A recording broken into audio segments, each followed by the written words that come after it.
फलम् सहजानन्दगुरुं भजे सदा।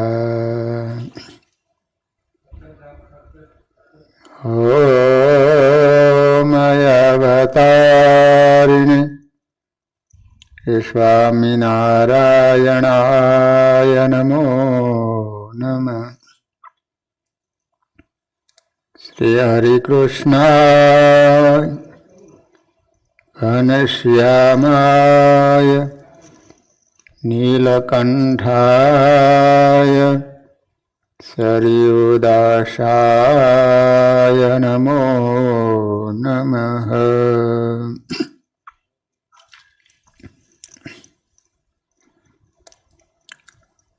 बोलो स्वामिनारायण भगवाननी जय। श्री हरि कृष्ण महाराजनी, श्री नरनारायण देवनी, श्री लक्ष्मी नारायण देवनी, श्री रेवती बड़देवजी महाराजनी जय।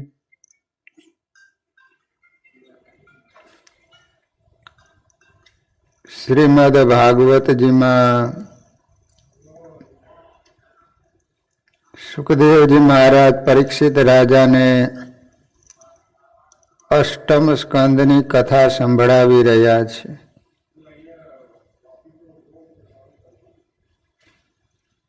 बलि राजानी भगवान प्रत्येनी भक्ति अने समर्पण ने कारणे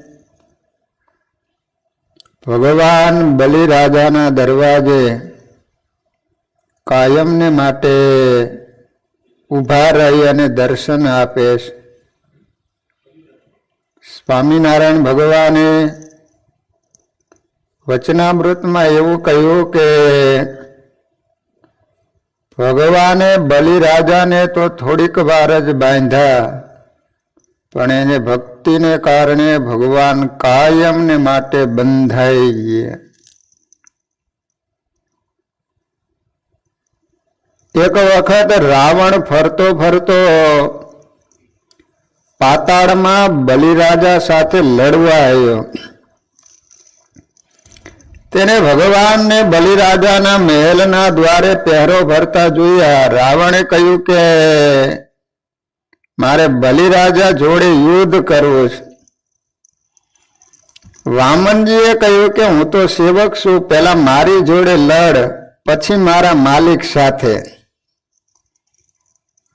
वामनजी भगवाने रावणनी छाती उपर लात मारी तो ते समुद्र किनारे जई पड्यो। रावण एक काम छे, तमारा इंद्रिय द्वारे भगवान पहरो भरे तो तेमा काम प्रवेश करी सके नहीं।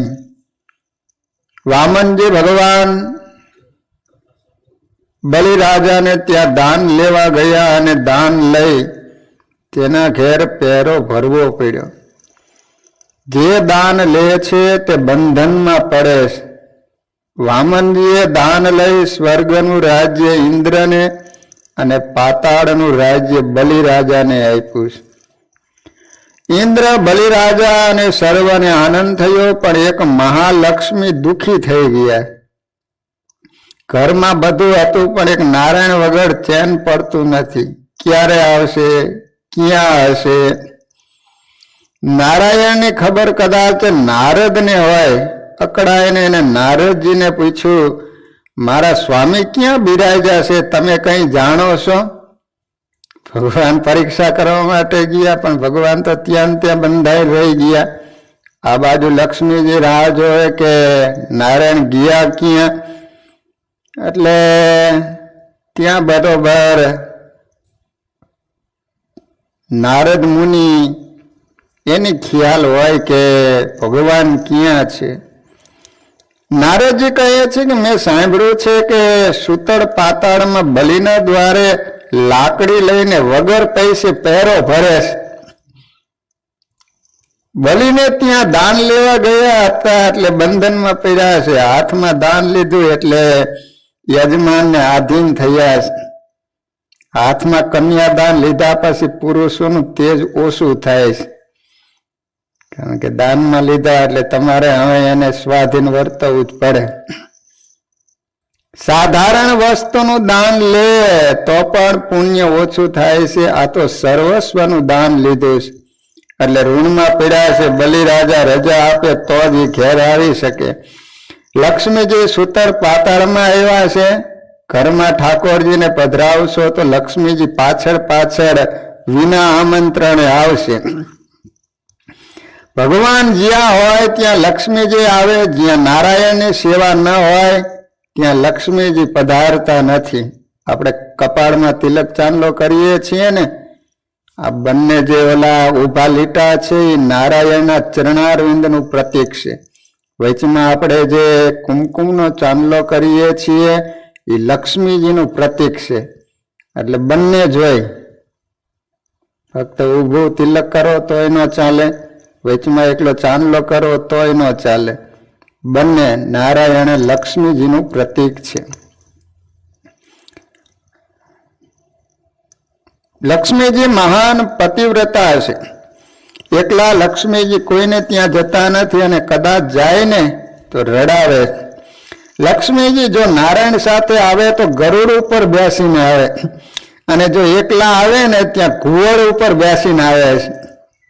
લક્ષ્મીજીને પ્રાર્થના કરો તો કહેજો કે માં તમે નારાયણની સાથે આવજો. બલિરાજાને ત્યાં જવા લક્ષ્મીજીએ બ્રાહ્મણ પત્નીનો વેશ લીધો. પાતાળમાં લોકોમાં આવ્યા છે, કોઈ એમને ઓળખી શક્યા નહીં. લક્ષ્મીજીએ બલિરાજાને કહ્યું કે હું બ્રાહ્મણ કન્યા છું, આશાથી આવી છું.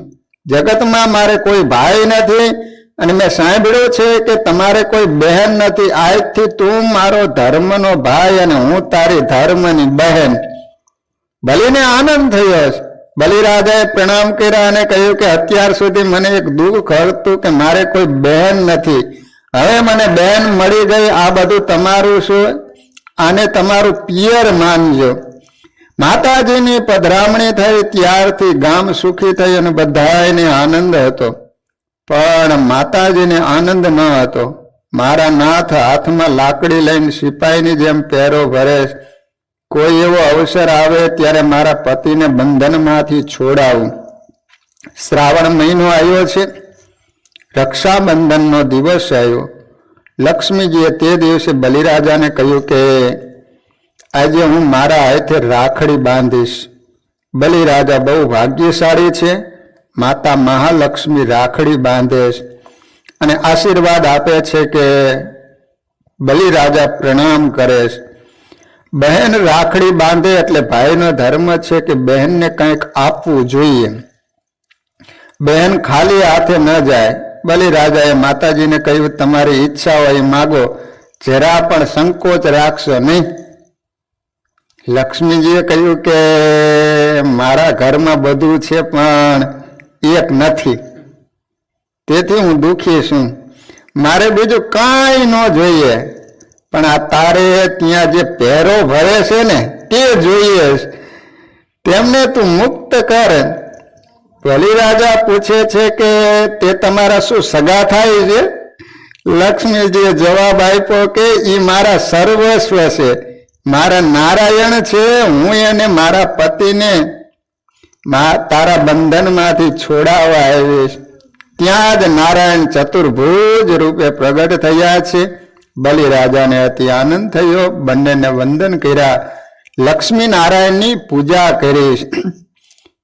સુખદેવજી મહારાજ વર્ણન કરે છે કે આ રીતે લક્ષ્મીજી દાન લઈને બંધનમાં પડેલા પ્રભુને છોડાવે છે અને નારાયણને વૈકુંઠ ધામમાં લઈ ગયા. મહાલક્ષ્મી નારાયણ સાથે વૈકુંઠમાં શ્રાવણ સુદ પૂનમના રોજ પધાર્યા છે. એટલે રામાનુજાચાર્ય પંથના મંદિરમાં તે દિવસે પાટોત્સવ કરવાનો રિવાજ છે. ત્યારથી રક્ષાબંધન શરૂ થયું. હવે શરણાગતિની કથા શરૂ થાય છે. સુખદેવજી મહારાજ વર્ણન કરે છે કે રાજન, ભગવાન કૂર્મ અવતાર લે છે, મત્સ્ય અવતાર લે, પણ એ સદા ઈશ્વર જ રહે છે. કૂર્મ કે મત્સ્યના જે ગુણ દોષ છે એ પરમાત્માનામાં આવતા નથી. પણ જીવ જ્યારે પશુનો અવતાર લે ત્યારે તેનામાં પશુના ધર્મો આવે છે. ભગવાન તો કોઈ કાર્ય નિમિત્તે એવા અવતાર ધારણ કરતા હોય છે. સત્યવ્રત મનુ મહારાજા કૃતમાલા નદીના કિનારે તપશ્ચર્યા કરતા હતા. એકવાર નદીમાં ઉભા રહી જળ તર્પણ કરતા હતા ત્યારે એના હાથમાં માછલો આવ્યો. સત્યવ્રતના તેમણે માછલાને પાણીમાં પાછો છોડી દીધો. માછલાએ કહ્યું, હું તમારા હાથમાં આવ્યો એટલે તમારા શરણે આવ્યો છું. મોટા માછલા મને મારી નાખશે, મારું રક્ષણ કરો. એટલે રાજાએ એને કમંડલમાં રાખ્યું ને ત્યાં તો એ મોટો થયો. માછલાએ કહ્યું કે મને વિશાળ જગ્યામાં પધરાવો. ત્યાં પણ એને વિશાળ સ્વરૂપ ધારણ કર્યું. સત્યવ્રતને આશ્ચર્ય થયું. વિચારે કે આ માછલો સાધારણ નથી, કોઈ મહાન લાગે છે. જે સરોવરમાં મોટા સરોવરમાં મૂકતા જાય માછલો મોટો ને મોટો થતો જાય, આખા સરોવરમાં હમાઈ જાય. રાજા વિચાર કરે કે આ કોઈ સામાન્ય માછલો નથી લાગતો. માછલાની કથા પાછળનું રહસ્ય એવું છે કે માછલો એ વૃત્તિ છે. વૃત્તિ વિશાળ થાય છતાં બ્રહ્માકાર ન થાય ત્યાં સુધી એક ઠેકાણે રહી શકે નહીં. માયાના આવરણનો ભંગ કરવા બ્રહ્માકાર વૃત્તિ આવશ્યક છે. હું સર્વમાં છું અને સર્વ મારામાં છે. આ જીવના હૃદયમાં ભગવાન રહેલો છતાંય દુઃખી થાય છે. દીવાના પ્રકાશે ભાગવતનો પાઠ કરો કે તે જ પ્રકાશના સહારે કોઈ ચોરી કરે તો પણ દીવાને તે બંનેમાં કોઈના પ્રત્યે ભાવ કે કુભાવ નથી.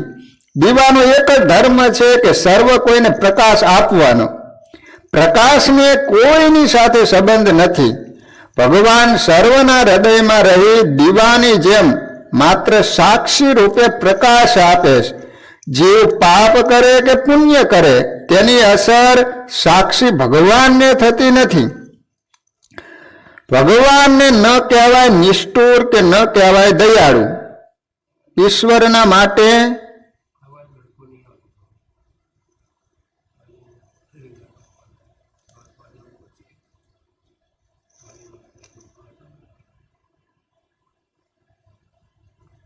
અહીંયા કઈ વાંધો નથી.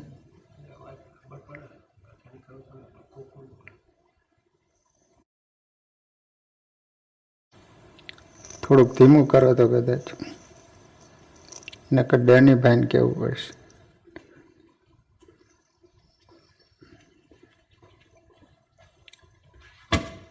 આપણી બુદ્ધિથી પર ભગવાન બેઠા છે. બુદ્ધિમાં પ્રકાશ ભગવાન આપે છે. ઈશ્વરને પ્રકાશ આપનાર કોઈ નથી. ભગવાન સ્વયં પ્રકાશ. ભગવાન સિવાય સર્વ પર પ્રકાશ્ય છે. ભગવાન એવું તત્વ છે કે એને કોઈના પ્રકાશની જરૂર નથી પડતી. બાકી જીવ પ્રાણી માત્ર ઈશ્વરો દેવો બધા એમાં પ્રકાશ આપનારા ભગવાન છે. આ ભગવાનનું એક સ્વરૂપ બતાવ્યું છે કે જે દીવા જેવું છે, જે આપણને પ્રકાશ આપે છે. જ્ઞાની પુરુષો તે સ્વરૂપનો અનુભવ કરવા બ્રહ્માકાર વૃત્તિ ધારે છે. મન જ્યારે ભગવાનના આકારનું ચિંતન કરે, વૃત્તિ જ્યારે બ્રહ્માકાર કૃષ્ણાકાર બને ને ત્યારે શાંતિ મળે છે. ભગવાન વિના મનોવૃત્તિને જ્યાં રાખો ત્યાં એને જગ્યા સાંકળી પડે છે. ભગવાન સિવાય બધું અલ્પ છે, તેથી કોઈ પણ વૃત્તિમાં મનોવૃત્તિ શાંત થતી નથી. લાકડામાં અગ્નિ છે પણ એનો સાચો ઉપયોગ કરતા આવડતું નથી. લાકડાના છુપાયેલા અગ્નિમાં બહારનો લૌકિક અગ્નિ મૂકો તો ભડકો થશે. સ્વયં પ્રકાશ ભગવાન સર્વના હૃદયમાં રહી માત્ર પ્રકાશ આપે છે, બીજું કંઈ કરતા નથી.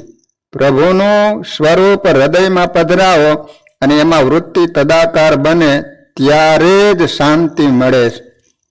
જો લાકડાની અંદર અગ્નિ તો રહેલો જ છે, પણ માત્ર તમે લાકડું ચૂલામાં નાખો તો કે હળગી જાય.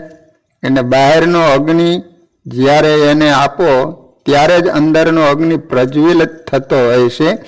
એમ બધાના હૃદયમાં સાક્ષી રૂપે ભગવાન તો રહેલા જ છે, પણ એ ભગવાન એની વિશે જ્યારે આપણી વૃત્તિ તદાકાર થાય ત્યારે ભગવાન પ્રગટ થાય. મત્સ્ય નારાયણે કહ્યું કે આજથી 7 દિવસ પછી પ્રલય થવાનો છે. પ્રલયમાં સર્વનો નાશ થશે. રાજા, હું તારું કલ્યાણ કરવા આવ્યો છું, રક્ષણ કરવા આવ્યો છું. મારા શિંગડામાં તારી નાવડી બાંધી દેજે. મનુ મહારાજા ભગવાનનું ધ્યાન કરતા હતા. એમની વૃત્તિઓ બ્રહ્માકાર થઈ અને જ્યારે પૃથ્વી જળમય થઈ ત્યારે મત્સ્ય નારાયણે એનું રક્ષણ કર્યું.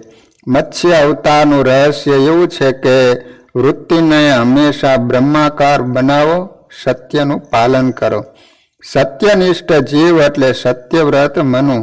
કૃતમાલાના કિનારે રહો એટલે કે સત્સંગની પરંપરામાં રહો. તો સત્યવ્રત જીવાત્માની વૃત્તિ બ્રહ્માકાર બને અને ત્યારે મત્સ્ય નારાયણ તેના હાથમાં આવે એવા અધિકારી જીવને પરમાત્મા મળે. પ્રલયમાં સર્વનો નાશ થાય, પણ સત્યનિષ્ઠનો નાશ ભગવાન થવા દેતા નથી. સત્યનિષ્ઠા રાખનાર અને સત્ય કર્મ કરનાર પ્રલયમાં પણ મરતો નથી. પ્રલયમાં સર્વનો નાશ થયો, પણ સત્યવ્રતનો થયો નહીં, કારણ કે તેને મત્સ્ય નારાયણ જોતે સંબંધ જોડ્યો હતો.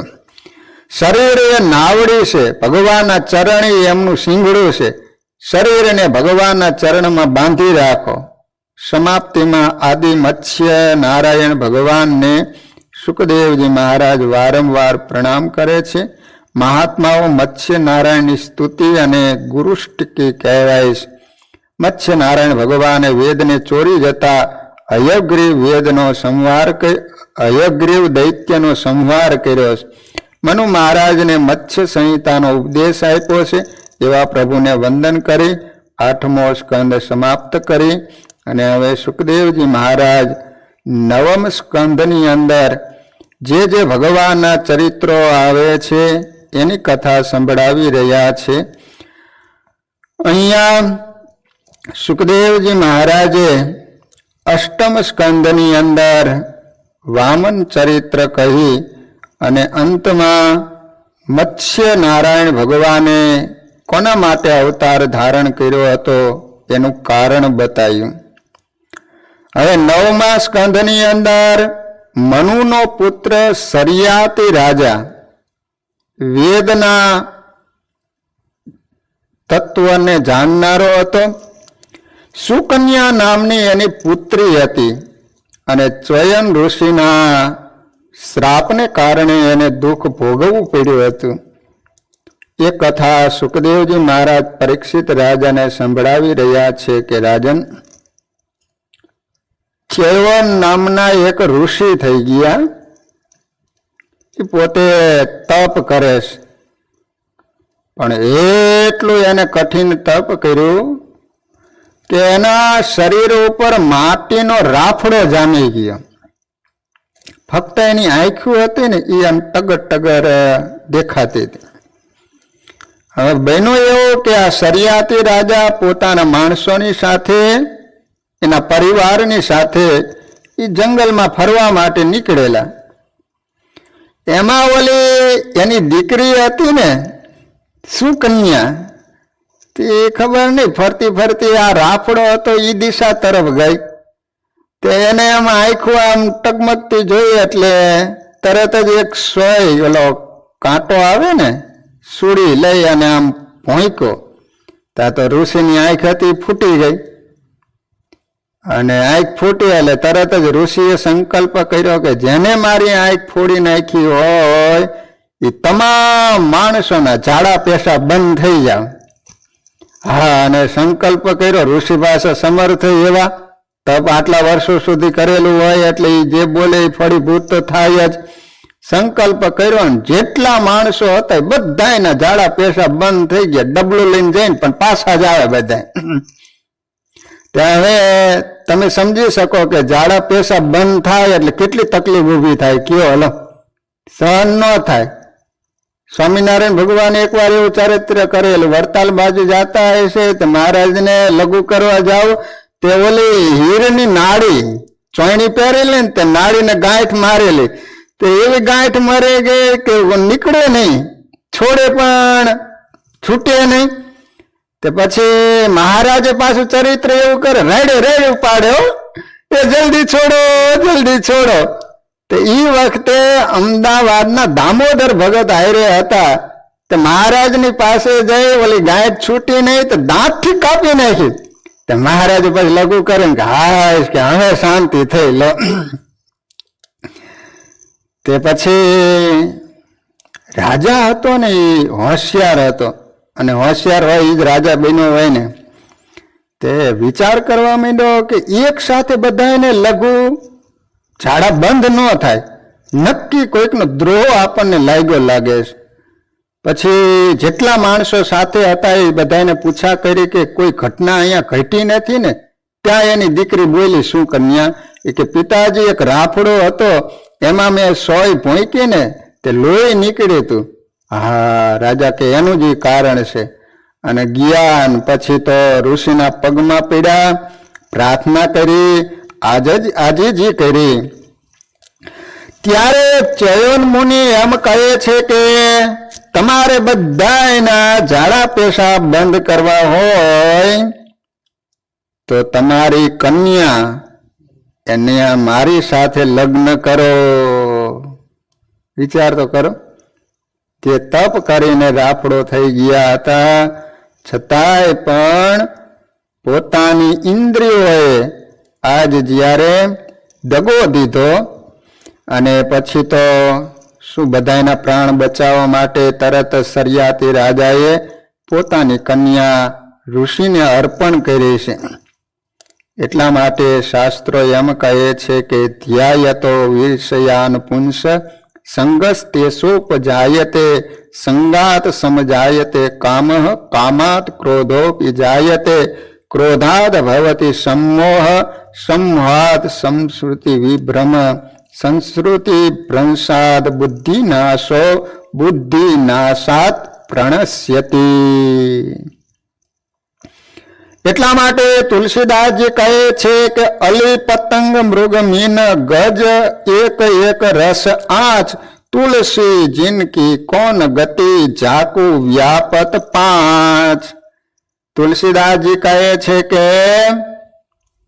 આ બીજા બધા પ્રાણીઓ એક એક વિષયને ભોગવે છે તોય એનું મોત થાય છે, તો માણા તો પંચ વિષયને ભોગવે છે તો એ કઈ રીતે બચી શકશે? અલી, અલીનો અર્થ શું થાય? ભમરો. ભ્રમરો છે ને, ભ્રમર, એની અંદર એટલી તાકાત છે કે ગમે એવું લાકડું મજબૂત હોય ને, ગમે એટલું કઠણ, તોય પણ એને ફોલી ખાય, એને દર કરી નાખે. ભમરાની અંદર એટલી તાકાત હોય, છતાંય પણ એ જ ભમરો ગુલાબ ઉપર બેઠો હોય ને, એ સાંજનો સમય થઈ ગયો હોય પણ ગુલાબના રસની અંદર એટલો બધો આસક્ત બની ગયો હોય, અને સાંજના સમયે પેલો હાથી પાણી પીવા માટે આવે, અને જ્યારે ફૂલ જોવે ને કમળના, એક પછી એક ફૂલને લઈ અને મોઢાની અંદર પધરાવતો જાય. ઓલા ભમરને ખબર છે કે હાથી આવશે, મને પણ પધરાવી દેશે, છતાંય પણ એ કમળ ઉપરથી ઉડી નથી શકતો. કારણ શું? એ રસની અંદર આસક્ત થયેલો હતો. કવિ એમ કહે છે કે એક રસમાં આસક્ત થયો, એને કારણે પોતાનું મોત થઈ ગયું, હાથીએ પેટની અંદર પધરાવી દીધો.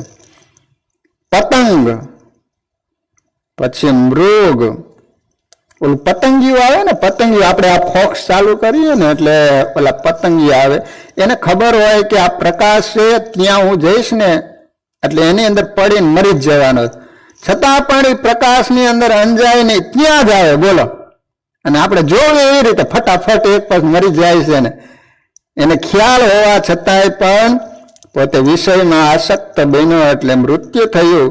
પછી મૃગને ભગવાને એટલી બધી દોડવાની એની સ્પીડ આપી છે. પણ કહેવાય છે કે ઓલા પારાધી લોકો હોય ને તો મૃગલો હોય ને એને શબ્દ બહુ વાલો હોય. એ સંગીત કાંઈ પણ તમે વાયોલિન કે વગાડો ને તો એની અંદર હરણ છે ને આસક્ત બને. એને ખ્યાલ છે કે પેલો પારાધી છે, એના હાથમાં બાણ છે, ત્યાં હું જઈશ તો એ મને મારી નાખવાનો છે. છતાં પણ એ સંગીતના સૂર સાંભળી એ અવાજ શબ્દમાં એટલો બધો આસક્ત બને છે, સામે મોત દેખાય છે છતાંય પણ એ હરણ સામેથી એની પાસે જાય અને પેલા મારી નાખે છે. પછી મીન એટલે માછલું. માછલાને પકડવા વાળા માછીમાર લોકો હોય છે ને એ આગળ ઓલો કાંટો હોય અને કાંટાની આગળ કંઈક વસ્તુ ખાવાની નાખે, પાણીમાં નાખે ને પછી ઓલું માછલું છે ને એ ખાવા માટે આવે. જેવું મોઢું નાખે ને ત્યાં ઓલી આમ ઓલો કાંટો હોય ને એ અંદર મોઢામાં ભરાઈ જાય, તેમ પછી માછલું નીકળી ન શકે અને એનું મોત થાય છે. એક રસાસ્વાદને કારણે માછલાનું મૃત્યુ થાય છે. પછી ગજ એટલે હાથી. હાથી કેવું કદાવર પ્રાણી કહેવાય ને, કેવડું મોટું પ્રાણી. પણ તમને ખ્યાલ છે કે હાથીને પકડવા માટે જંગલી હાથી હોય ને એ કોઈના કંટ્રોલમાં ન આવે. એ તો એટલા બધા મદોન્મદ બની ગયા હોય. આ તો પછી લોકો પૂરતું ખાવા ન આપતા હોય, પ્રાણી સંગ્રહાલયની અંદર હોય ને પછી એમાં બહુ તાકાત ન રહી હોય. પણ જંગલની અંદર જે ચરી પોતાની રીતે ખાઈ જતા હોય ને એ તો એટલા બધા મદોન્મદ હોય, એ માણાના હાથમાં ન આવે. તો પછી એ લોકોને પકડવા હોય તો શું કરે એ લોકો ખબર છે? એક ખાડો કરે અને એના ઉપર નાની ઓલી લકડીઓ મૂકી દે, ગોઠવી દે. એના ઉપર એક હાથણીનું એવું પૂતળું બનાવે. તો ઓલો હાથી છે એનો સ્પર્શ કરવા માટે ઈ તરફ જાય છે અને જ્યાં સ્પર્શ કરવા માટે જાય ત્યાં સીધો જ ખાડામાં ગરી જાય. ખાડામાં પડે ને પછી 10-15 દિવસ સુધી એમને એમ ભીખો રાખે. પછી શક્તિહીન થઈ જાય ને પછી એને ખાડામાંથી બહાર કાઢે અને સર્કસની અંદર પછી જે રીતે નચાવવાનું કે નાચવાનું કે એ રીતે જિંદગી પર્યંત એને નાચવું પડે. જે સ્વતંત્ર હતો એ પરતંત્ર થઈ ગયેલો. એટલે સ્પર્શમાં હાથીનું મોત થાય છે. તો તુલસીદાસજી એમ કહે છે કે તુલસી ઉનકી કોન ગતિ જાકુ વ્યાપત 5.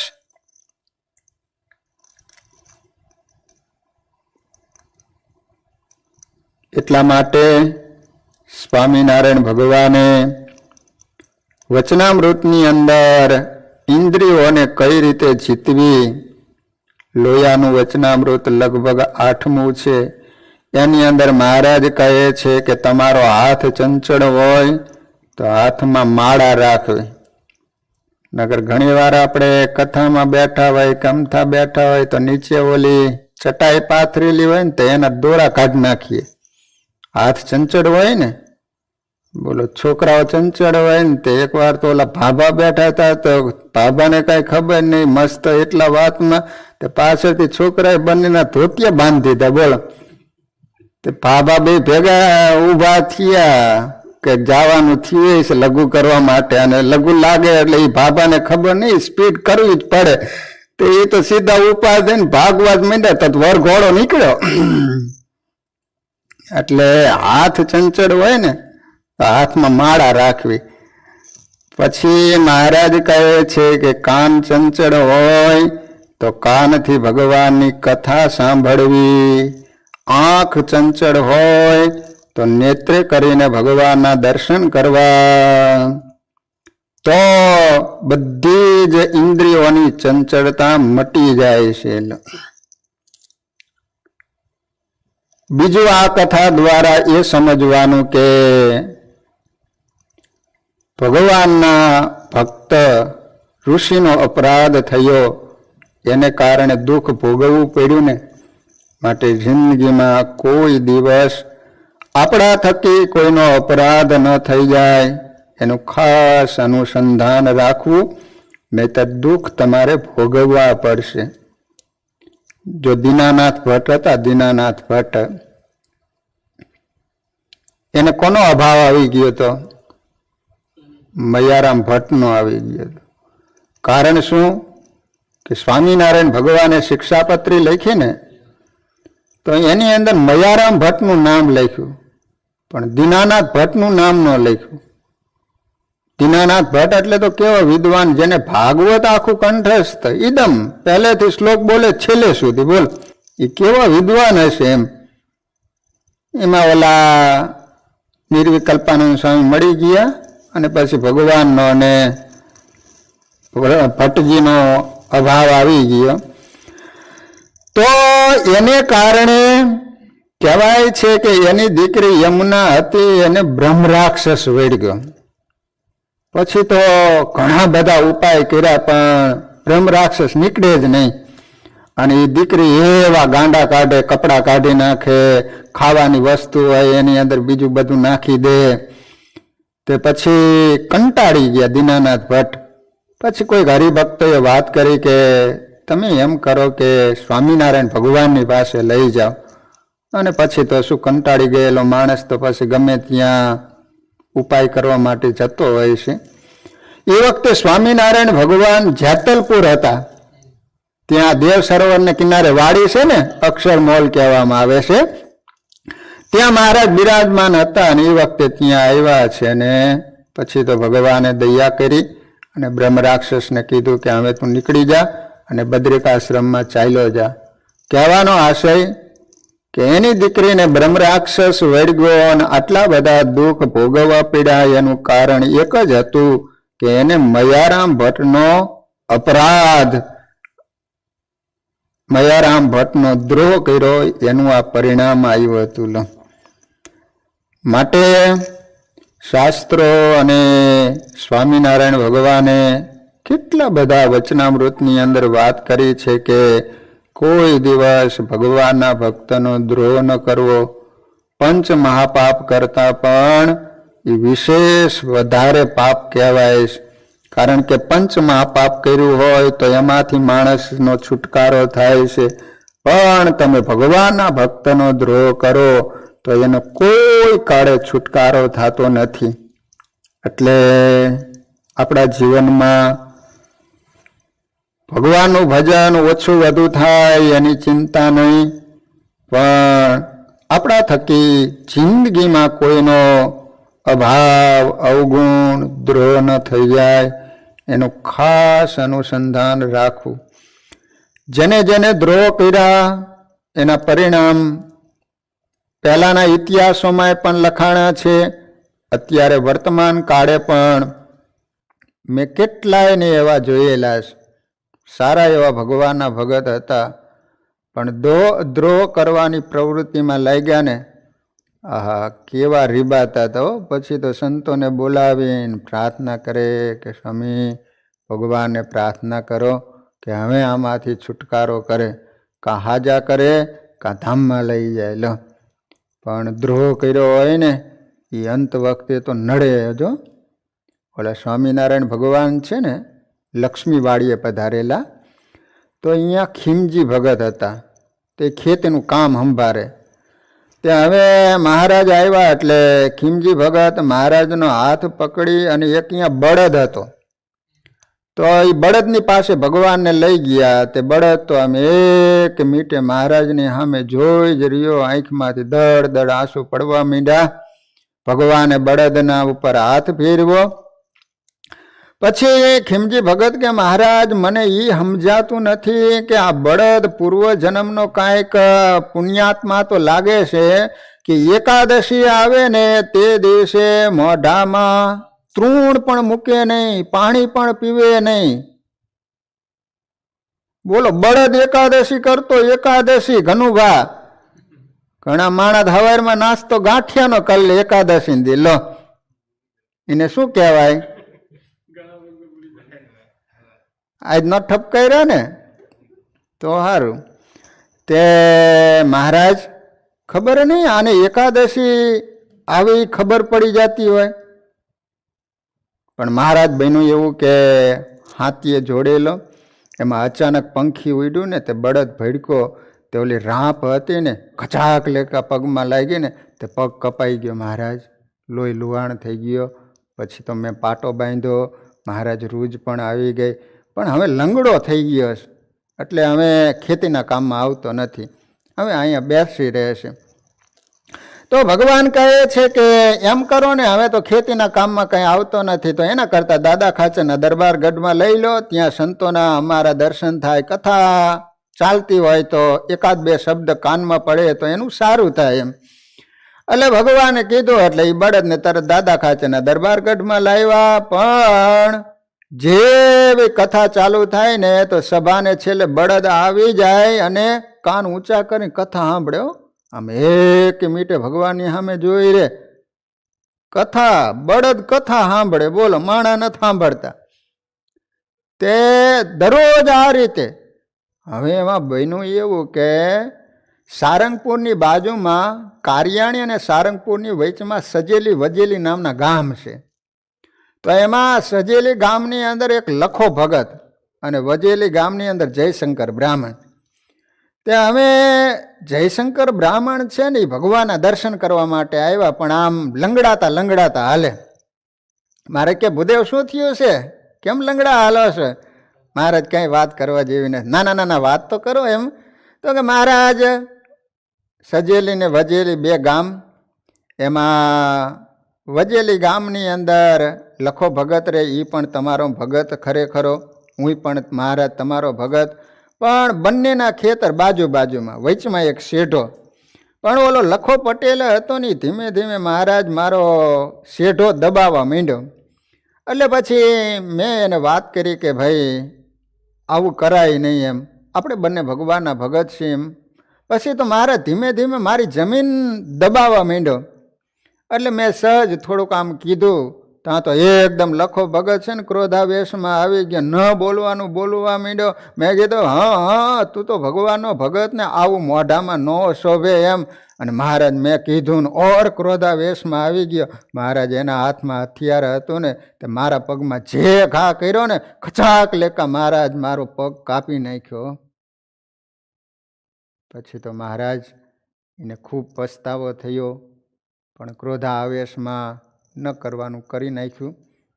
પછી તો મહારાજ મેં પાટો બંધાયો, સમય જતાં રૂજ આવી ગઈ, બધું સારું વાના થઈ ગયું, પણ થોડોક લંગડા તો ચાલુ છું એમ.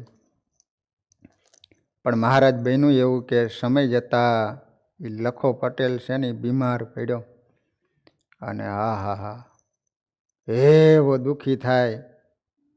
આવડા આવડા મહારાજ જીવડા પડ્યા શરીરમાં, હો, ઘરમાં કોઈ સેવા ન કરે, શરીર એવું ગંધાય, રાયડું પાડે રાયડું. મને સમાચાર મળ્યા એટલે મને એમ થયું કે ગમે તેમ તો ભગવાનના ભગત છે ને, હું બધું ભૂલી ગયો. મહારાજ હું જોવા માટે ગયો ને, આહા મારાથી દુઃખ જોયું ન ગયું. મેં તો ભગવાનને પ્રાર્થના કરી કે આને ગમે તે અપરાધ કર્યો હોય, દ્રોહ કર્યો હોય, એમાંથી મુક્ત કરી અને મહારાજ એને ધામમાં લઈ જાઓ. મહારાજ મેં પ્રાર્થના કરી, થોડાક દિવસમાં એને ભગવાન ધામમાં લઈ ગયા. મહારાજ કે ધામમાં નથી ગયો લખો પટેલ, તો મહારાજ તમારે જોવો છે? ભૂદેવ કે નહીં મહારાજ, હવે એને આત્માને શાંતિ આપો એમ. મહારાજ કે પહેલો હામો બળદ બેઠો છે ને એ જ લખો પટેલ છે. તમારો પગ કાપી નાખ્યો હતો ને, આજે એનો પગ કપાઈ ગયો. મહારાજ આમ વાત કરીને તો ઓલો બળદ તો સાંભળતો હતો, ત્યાં તો બળદની આંખમાંથી ચોધાર આંસુ પડવા માંડ્યા. જયશંકર બ્રાહ્મણ કહે છે કે મહારાજ હવે હું તમને પ્રાર્થના કરીને કહું છું કે એને મારે જે અપરાધ કર્યો હોય, હું કહું છું ને મહારાજ એમને માફ કરીને તમે હવે ધામમાં તેડી જાઓ. અને સ્વામિનારાયણ ભગવાને કીધું કે આવતી એકાદશી હું એને ધામમાં તેડી જઈશ. લો, અને બન્યું એવું કે બરાબર એકાદશીનો દિવસ આવ્યો અને સ્વામિનારાયણ ભગવાન બળદના આત્માને અક્ષરધામમાં લઈ ગયા. કહેવાનો આશય, મહારાજે કહ્યું કે દ્રોહમાંથી છૂટવા માટેનો એક જ ઉપાય છે કે તમે જેનો દ્રોહ કર્યો હોય એની પાસે માફી માગો. આપણે દ્રોહ કરીએ છીએ ભગવાનના ભગતનો અને માફી માગવા આવીએ છીએ મહારાજની પાસે. હે મહારાજ, મને માફ કરજો. ભગવાન કે હું માફી ન આપી શકું. તમે જેનો દ્રોહ કર્યો છે એની પાસે જઈને તમે રડો, એની તમે માફી માગો, એ તમને માફ કરે તો તમે દ્રોહમાંથી મુક્ત થાવ, નહીં તો તમારે એ દ્રોહનું ફળ ભોગવવું જ પડશે. એટલા માટે સ્વામિનારાયણ ભગવાને વડતાલના 11મા વચનામૃતમાં પણ કહ્યું છે કે ભગવાનના ભક્તનો દ્રોહ કરવાથી તો જીવનો પણ નાશ થઈ જાય. તો પ્રશ્ન પૂછવામાં આવ્યો કે મહારાજ, જીવ તો અજર અમર છે, કોઈ દિવસ મરતો નથી, તો પછી કઈ રીતે મરે? મહારાજ કે એને કોઈ વૃક્ષનો પહાડનો દેહ આપી દે તો હજારો અને લાખો વર્ષો સુધી એને દુઃખ ભોગવ્યા જ કરવા પડેલો. પછી જીવ નકારો થઈ જાય, એ પછી કલ્યાણના માર્ગે ચાલી ન શકે. જો એક વચનામૃતમાં આવે છે ને કે બુદ્ધિ તો જાજી છે છતાંય પણ કલ્યાણના માર્ગમાં કેમ નથી ચાલી શકતો, તો મહારાજે એમ કીધું કે એની બુદ્ધિ શ્રાપિત છે. શ્રાપિત કેમ થઈ ગઈ છે? તો એને મા બાપની સેવા કરી નથી, અથવા તો કોઈ ભગવાનના ભક્તનો અપરાધ કર્યો છે, એને કારણે એની બુદ્ધિ શ્રાપિત થઈ ગઈ. બુદ્ધિ વધારે છે પણ શ્રાપિત હોવાને કારણે એ કલ્યાણના માર્ગે ચાલી નથી શકતો. દૂધ હોય, દૂધ આમ જોવામાં એની અંદર ઝેર પડી ગયું હોય કે તો દૂધનો કલર બદલાઈ ન જાય. દૂધ હતું એવું ને એવું દેખાય તમને, પણ તમે દૂધ પીવો તો અહીંયા ગોટો વળી જાવ. એમ આની બુદ્ધિ તો ચોજાડી છે, મોટા મોટામાં ભૂલ કાઢે એવો છે, પણ એની બુદ્ધિ શાપિત થઈ ગઈ છે ને, એને કારણે કલ્યાણના માર્ગે ચાલી ન શકે. તો મહારાજ કહે છે કે હા, એક વાત છે કે ઘણા બધા જન્મો ધારણ કર્યા કરે અને પછી કાંઈ કઈ કલ્યાણના માર્ગે આસુરી વૃત્તિ હોય એનો નાશ થાય અને પછી કલ્યાણના માર્ગે ચાલી શકતો હોય છે. તો આ રીતે ભાગવતજીના 9મા સ્કંદની અંદર ઋષિનો અપરાધ થવાથી રાજા અને એની સારી પ્રજાને દુઃખ ભોગવવા પડ્યા હતા. માટે જીવનમાં કોઈ દિવસ ભગવાનના ભક્તનો દ્રોહ ન કરવો. તો આ રીતે 9મા સ્કંદની અંદર અનેક ભક્તોના ચરિત્રો આવે છે. તો બાકીના ચરિત્રોની કથા આપણે કાલે શ્રવણ કરીશું. અહીંયા બરાબર કથાનો સમય પૂરો થઈ ગયો. તો ભગવાનના નામ સાથે અહીંયા કથાને વિરામ આપીશું. વાલા ભક્તજનો, આજે પવિત્ર એકાદશીનો દિવસ, આવતી અમાસે એટલે શુક્રવારના દિવસે, તારીખ કઈ આવે છે? 16 તારીખ આવે છે. 16 તારીખ શુક્રવાર અને અમાસનો એટલે અધિક માસનો છેલ્લો દિવસ છે. તો તે દિવસે આપણા મંદિરમાં લાઈવ મહાપૂજાનું આયોજન કરવામાં આવ્યું છે. તો કોઈ પણ ભક્તોએ મંદિરે નહીં આવતા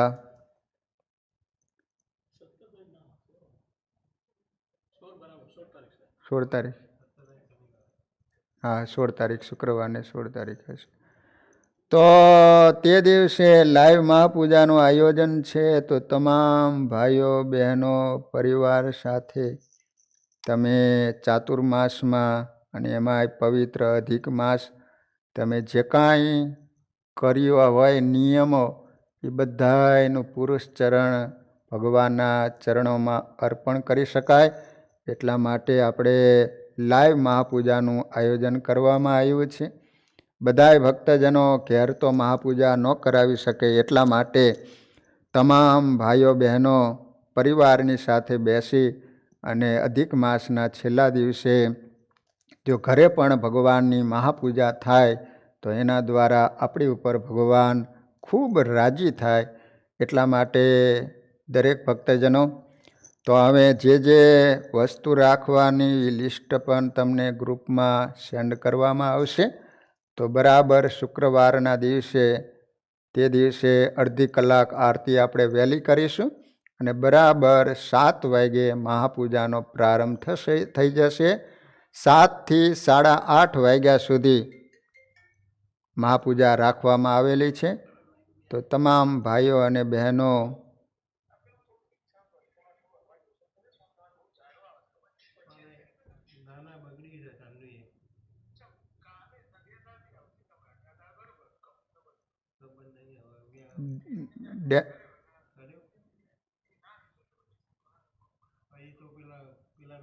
તો અહીંયા ભગવાનના સ્મરણ સાથે કથાને વિરામ.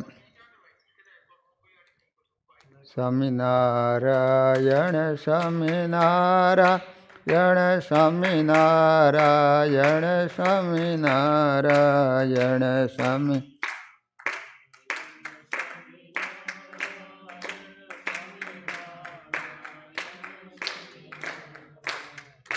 સ્વામિનારાયણ સ્વામિનારાયણ સ્વામિનારાયણ સ્વામિનારાયણ સ્વામી